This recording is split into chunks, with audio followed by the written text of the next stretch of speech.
ये कहानी उन 10,000 लोगों की है जो एक अंडरग्राउंड बंकर में पिछले 300 सालों से रह रहे हैं, जिसका नाम साइलो है, यानी एक हजारों फीट गहरा गड्ढा जिसके अंदर लोगों को मजबूरन रहना पड़ता है। करीब 300 साल पहले दुनिया में एक महायुद्ध हुआ था जिसमें पूरी दुनिया तबाह हो गई, पेड़ पौधे नष्ट हो गए और बाहर की हवा इतनी जहरीली हो गई कि बाहर जाने वाला कुछ ही सेकंड में दर्दनाक मौत मारा जाता। इस पूरे साइलो को चलाने के लिए एक विशाल जनरेटर है जो लगातार पावर देता रहता है। लेकिन 300 सालों से ये कैसे चल रहा है, इसका राज किसी को नहीं पता। जो भी अपने अतीत की सच्चाई जानने की कोशिश करता है उसे जुडिशियल सजा देता है, और सजा भी ऐसी कि उसे साइलो से बाहर भेज दिया जाता है, यानी सीधे मौत के मुंह में। अब इन सब राज को जानने के लिए दो लोग अपना जी जान लगा रहे थे, जिनका नाम शेरिफ होल्स्टन और जूलियट था। होल्स्टन की वाइफ एलिसन ने मरने से पहले साइलो के कुछ खतरनाक राज जान लिए थे। उन्हीं राज को जानने के लिए होल्स्टन और जूलियट एक गुप्त रास्ते से एक जगह पहुंचते हैं जहां एक विशाल मशीन खड़ी थी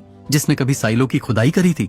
वहां उन्हें एक स्टील वायर दिखती है जिसके आखिर में एक बैग लटकाया गया था। उसके अंदर उन्हें एक हार्ड ड्राइव मिलता है जो लगभग 140 साल पुराना था। शायद इस हार्ड ड्राइव में ही जूलियट के बॉयफ्रेंड जॉर्ज की मौत और एलिसन के साइलो के बाहर जाने का राज छिपा था। लेकिन शेरिफ होल्स्टन का ध्यान इन सब पर नहीं बल्कि साइलो की सुरक्षा पर था। उसे लगता था कि इसमें ऐसा कुछ हो सकता है जो अगर लोगों के सामने आ गया तो अंदर ही अंदर बगावत या युद्ध शुरू हो सकता है, इसलिए वह इसे नष्ट करना ही सही समझता है। लेकिन जूलियट गुस्से में चिल्ला पड़ती है कि अगर इसे खत्म कर दिया गया तो जॉर्ज के कातिलों का कभी पता नहीं चलेगा, और यह भी कि उसकी पत्नी साइलो के बाहर क्यों गई थी। वह शेरिफ होल्स्टन पर चिल्लाने लगती है कि उसे अपनी पत्नी से ज्यादा बाकी लोगों की चिंता है। कहीं ना कहीं उसकी बात सच थी और शेरिफ होल्स्टन को भी अंदर से यही महसूस होता है। आखिरकार शेरिफ होल्स्टन फैसला करता है कि वह जॉर्ज के केस की जांच जारी रखेगा और हार्ड ड्राइव में जो भी मिलेगा वह जूलियट को बताएगा। लेकिन इसके बाद वह खुद भी बिना कुछ कहे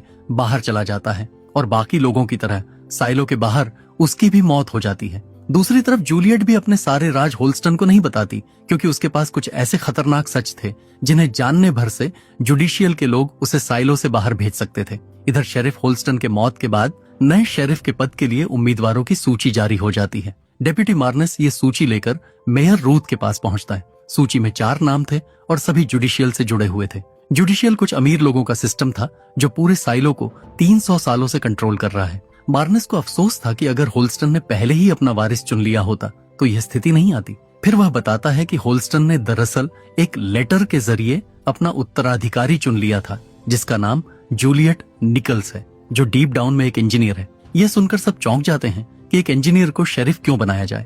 फिर भी मेयर रूथ उससे मिलने का फैसला करती है। उधर जूलियट सच्चाई की तलाश में फिर उसी सीक्रेट जगह पर पहुंचती है जहां वह और जॉर्ज मिला करते थे। उसे याद आता है कि जॉर्ज ने उसे बताया था कि साइलो के सबसे नीचे एक हिडन डोर है और वहां तक पहुंचने के लिए उसने रोप्स का इंतजाम किया था। हालांकि जूलियट को पानी से बहुत डर लगता था, इसलिए वह पहले कभी नीचे नहीं गई। लेकिन अब सच जानने के लिए वह अपना डर किनारे रखकर नीचे उतरने का फैसला करती है। वह रोप्स के सहारे नीचे जाती है, लेकिन वहां उसे कोई दरवाजा नहीं मिलता। उसकी आखिरी उम्मीद भी टूट जाती है। इस सच को सहन न कर पाने की वजह से वह रात भर शराब पीती रहती है। अगली सुबह मेयर रूथ और डेप्यूटी मार्नेस जज मीडोज से मिलने जाते हैं, क्योंकि नए शेरिफ का चुनाव उसी के हाथ में था। इस दौरान वे आईटी हेड बर्नार्ड हॉलैंड से भी सलाह लेते हैं। जैसे ही जूलियट निकल्स का नाम सामने आता है, बर्नार्ड गुस्से में आ जाता है और उसे चोर बताता है। वह कहता है कि कुछ महीने पहले जूलियट ने सर्वर के लिए इस्तेमाल होने वाले हीट टेप के बॉक्स चुराए थे। हालांकि ये कभी साबित नहीं हुआ। मेयर रूथ साफ तौर पर नहीं चाहती कि जुडिशियल अपना कोई आदमी उन पर थोपे, इसलिए वह खुद जूलियट को परखना चाहती है। इसके बाद वे दोनों डीप डाउन की ओर निकल पड़ते हैं, जो एक दिन का लंबा सफर था। रास्ते में मेयर लोगों से मिलती जुलती रहती है, वहीं दूसरी तरफ जूलियट शराब के नशे में धुत होकर देर तक सोती रहती है। इधर साइलो के जनरेटर में खराबी आ चुकी थी। वहां पहुंचते ही जूलियट ने अपने जूनियर साथी कूपर को गुस्से में पंच मार दिया, जबकि वह उसकी गैर मौजूदगी में रोटर ठीक करने की कोशिश कर रहा था। किसी तरह रोटर को टेम्पोरेरीली संभालने के बाद उसे नॉक्स को जवाब देना पड़ा, जो मैकेनिकल डिपार्टमेंट का हेड था। नॉक्स ने उसे डांटते हुए काम से हटा दिया और कहा कि जब नशा उतर जाए तब वापस आना। थोड़ी देर बाद जूलियट फ्रेश होकर मार्था के पास पहुंचती है। जूलियट काफी परेशान थी क्योंकि जॉर्ज ने उसके लिए इतने सुराग छोड़े थे, फिर भी वह कुछ पता नहीं लगा पाई। मार्था समझ जाती है कि उसी फ्रस्ट्रेशन में उसने कूपर पर गुस्सा निकाला। यह सुनकर जूलियट भड़क उठती है और कहती है कि मार्था सालों से बैठकर रेडियो सुनते हुए सबकी जासूसी करती रहती है। उसे दुकान से बाहर निकले 20 साल हो चुके हैं। गुस्से में बड़बड़ाते हुए वह वहां से निकल जाती है। असल में मार्था सच में रेडियो के जरिए साइलो की हर छोटी बड़ी खबर रखती थी, किस फ्लोर पर क्या हो रहा है, किसका झगड़ा हुआ, सब कुछ। लेकिन उसने सच में सालों से बाहर कदम नहीं रखा था। शाम होते होते मेयर डीप डाउन पहुंच चुकी थी। थोड़े आराम के बाद डेप्यूटी मार्नेस उसे जूलियट से मिलाने ले जाता है, लेकिन तभी अचानक साइलो के विशाल जनरेटर से अजीब आवाजें आने लगती हैं और वहां हड़कंप मच जाता है। मेयर नॉक्स से मिलती है, जो पहले से ही जनरेटर की हालत को लेकर परेशान था। सभी जूलियट को ढूंढ रहे थे, तभी वह दौड़ती हुई वहां पहुंचती है। आवाज सुनकर उसे समझ आ जाता है कि अंदर की समस्या गंभीर है और इसे ठीक करना बेहद खतरनाक हो सकता है। इसलिए उसके जूनियर साथी को वहां से हटा दिया जाता है, क्योंकि कोई दोनों को एक साथ रिस्क में नहीं डालना चाहता था। मेयर हैरान रह जाती है जब वह जूलियट को बिना डरे जनरेटर के अंदर जाते देखती है। उसी पल वह तय कर लेती है कि अगली शेरिफ वही बनेगी, और इसका कारण भी साफ था। शेरिफ होल्स्टन बेकर खुद उसे अपना वारिस चुन चुके थे। जूलियट के बारे में और जानने के लिए मेयर मार्था के पास जाती है। असल में जवान दिनों में दोनों अच्छी दोस्त हुआ करती थीं। मार्था से जूलियट के पास्ट और फैमिली के बारे में जानने के बाद मेयर वापस आती है और उसे शेरिफ बनने का ऑफर देती है। लेकिन जूलियट का ध्यान सिर्फ जनरेटर पर था। वह कहती है कि अगर वह शेरिफ बन गई तो इस जनरेटर को संभालने वाला कोई नहीं होगा, जिस पर पूरे साइलो की जिंदगी टिकी है। इसलिए वह ये ऑफर ठुकरा देती है। मेयर जाते समय उसे होल्स्टन का बैज दे देती है। उनके जाने के बाद इस बात पर चर्चा शुरू होती है कि आखिर होल्स्टन उसे शेरिफ क्यों बनाना चाहता था। तभी डेप्यूटी हैंक की नजर बैज के पीछे लिखे शब्द पर पड़ती है, जिस पे ट्रूथ लिखा था। इसका मतलब साफ था, होल्स्टन चाहता था कि जूलियट शेरिफ बनकर सच्चाई को सामने लाए। यह समझते ही जूलियट तुरंत मेयर के पास जाती है और कहती है कि वह शेरिफ बनने के लिए तैयार है, लेकिन उसकी एक शर्त है। वह साइलो के जनरेटर को शट डाउन करना चाहती है ताकि रोटर को पूरी तरह रिपेयर कर सके। यह फैसला बहुत बड़ा था, क्योंकि 300 साल में पहली बार जनरेटर बंद होने वाला था। इससे पूरे साइलो की बिजली चली जाती। लेकिन जूलियट साफ कहती है, अगर आज रिस्क नहीं लिया गया तो एक ना एक दिन रोटर पूरी तरह टूट सकता है और तब पूरा साइलो हमेशा के लिए अंधेरे में डूब जाएगा। काफी सोच विचार के बाद मेयर रूथ आखिरकार उसकी शर्त मान लेती है। तुरंत ही पूरे साइलो में घोषणा कर दी जाती है कि रात 10 बजे जनरेटर को रिपेयर के लिए बंद किया जाएगा, जिसके कारण कुछ घंटों तक बिजली नहीं रहेगी। इस दौरान सभी लोगों को सेफ जोन या अपने घरों में रहने का आदेश दिया जाता है। साफ चेतावनी भी दी जाती है कि जो भी इस नियम को तोड़ेगा उसे बख्शा नहीं जाएगा। अब अगर आप यहाँ तक पहुंच चुके हैं, इसका मतलब आपको कहानी पसंद आ रही है, इसलिए एक लाइक और सब्सक्राइब तो बनता है। अब इस फैसले से बर्नार्ड काफी हैरान था। वहीं मैकेनिकल रूम में भी हलचल मच गई। जूलियट सबको समझाती है कि पहले वे मोटर की आउटर लेयर खोलकर फॉल्ट ढूंढेंगे, फिर नॉक्स स्टीम पाइपलाइन बंद करेगा और उसके बाद खराब हिस्से को ठीक किया जाएगा। लेकिन यह काम जितना आसान लग रहा था उतना था नहीं। स्टीम पाइपलाइन बंद होते ही प्रेशर तेजी से बढ़ने वाला था और उसे कंट्रोल करना उनके बस में नहीं था। टरबाइन को चलाने के लिए स्टीम नीचे से आता था, लेकिन कहां से आता है ये किसी को नहीं पता। हालांकि साइलो बनाने वालों ने एक्स्ट्रा प्रेशर को संभालने के लिए एक टैंक बनाया था, जिसमें स्टीम जमा होकर टरबाइन में जाता था। उस टैंक को बंद करने के बाद उनके पास सिर्फ आधा घंटा था, यानी सब कुछ उसी समय में खत्म करना जरूरी था। उधर साइलो के हर पुलिस स्टेशन को अलर्ट पर रखा गया। मेयर रूथ को भी सुरक्षित जगह पर ले जाने की सलाह दी गई, लेकिन वह वहीं रुकना चाहती थी। उसे डर था कि कहीं डीप डाउन से कोई बगावत ना हो जाए और 300 साल की शांति भंग ना हो जाए। जैसे ही घड़ी में 10 बजे शर्ली ने बैकअप पावर चालू किया। ये पावर सिर्फ सर्वर को चालू रखने के लिए था। उसी दौरान कैफेटेरिया के डिस्प्ले में एक अजीब ग्लिच आया। कुछ पलों के लिए बाहर का अलग ही दृश्य दिखाई दिया। ध्यान देने वाली बात यह थी कि बाहर की दुनिया बंजर थी। वहाँ एक भी पेड़ पौधे नहीं थे और उस समय रात के 10 बजे थे। उस वक्त बाहर ऐसा दृश्य होना संभव नहीं था। यही एक बड़ा सवाल खड़ा होता है, क्या जो दुनिया शेरिफ होल्स्टन ने देखी थी वह भी झूठ थी? इधर जनरेटर का आउटर कवर हटाने के बाद फॉल्ट सामने आ चुका था। स्टीम और मोटर बंद होते ही जूलियट और कूपर ऊपर चढ़े और तुरंत उस खराब रोटर ब्लेड को निकाल लिया। जूलियट उसे रिपेयर के लिए नीचे भेज देती है, लेकिन तभी एक भारी रोटर ब्लेड कूपर के हाथ से फिसलकर नीचे गिर जाता है। हालांकि किसी को चोट नहीं लगती, लेकिन हर गुजरते सेकंड के साथ स्टीम प्रेशर बढ़ता जा रहा था। बिजली जाने की वजह से लोग घबराए हुए थे। इसी बीच हमें जुडिशियल के मेंबर रॉबर्ट सिम्स के घर का भी हाल देखने को मिलता है। वहां भी अंधेरा और डर का माहौल था। दूसरी तरफ डेप्यूटी मार्नेस चुपचाप बैठकर मेयर रूथ की स्केच बना रहा था। जैसे ही मेयर सामने आती है वह उसे छिपा देता है। इससे साफ था कि वह मन ही मन उन्हें पसंद करता था। मेयर भी डीप डाउन इसी बहाने आई थी ताकि जूलियट से मिलने के साथ साथ मार्नेस के साथ वक्त बिता सके। अब तक 20 मिनट बीत चुके थे और स्टीम टैंक उम्मीद से पहले ही फटने की कगार पर पहुंच गया था। नॉक्स तुरंत जूलियट को चेतावनी देता है कि उनके पास बहुत कम समय बचा है। टेम्परेचर रेड लाइन क्रॉस कर चुका है।